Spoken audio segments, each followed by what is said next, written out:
Hello guys! Welcome to my vlog. So our video for today is magluluto tayo ng udong na may kasamang tinapa o sardines. So ito yung luto na pang mahirap guys.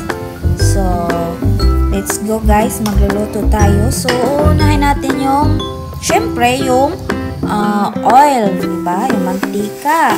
So yan, painitin muna natin bago natin lagay yung sibuyas. Yan, yan sibuyas.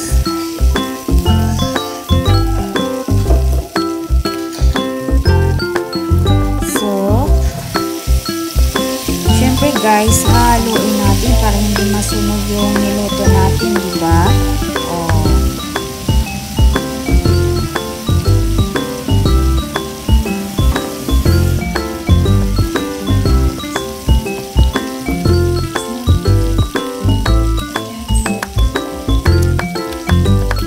Lagay ko na yung onion.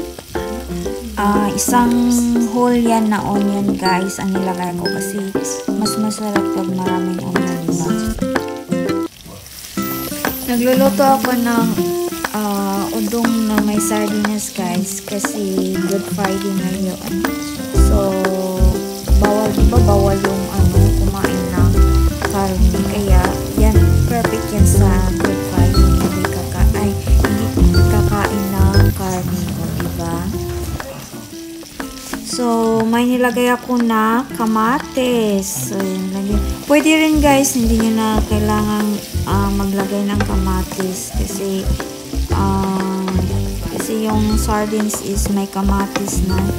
So gusto ko sing may kamatis.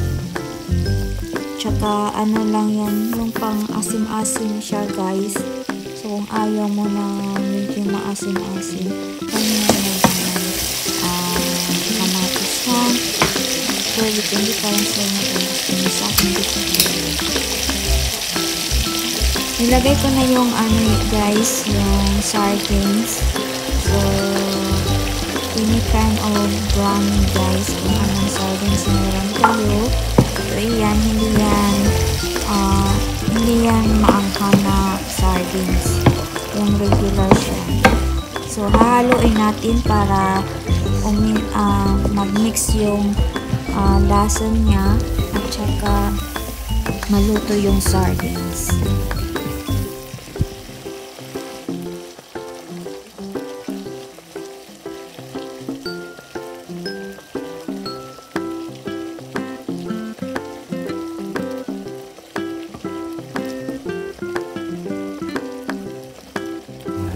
Nilagyan ko ng 3 lata ng guys, tubig para may sabaw. So kung gusto niyo ng masabaw, dagdagan niyo na lang.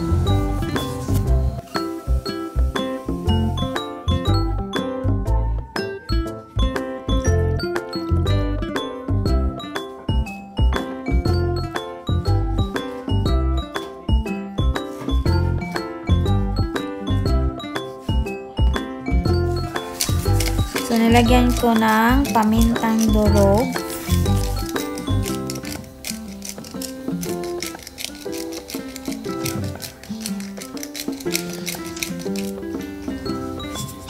At saka asin. So, halo-haloin lang natin guys ha, para ma-mix yung lasa niya. Tapos, antayin natin kumulo. Okay? So, kumulo na siya guys. So, ihaluin natin. Tapos, lagyan natin ng magic sarap.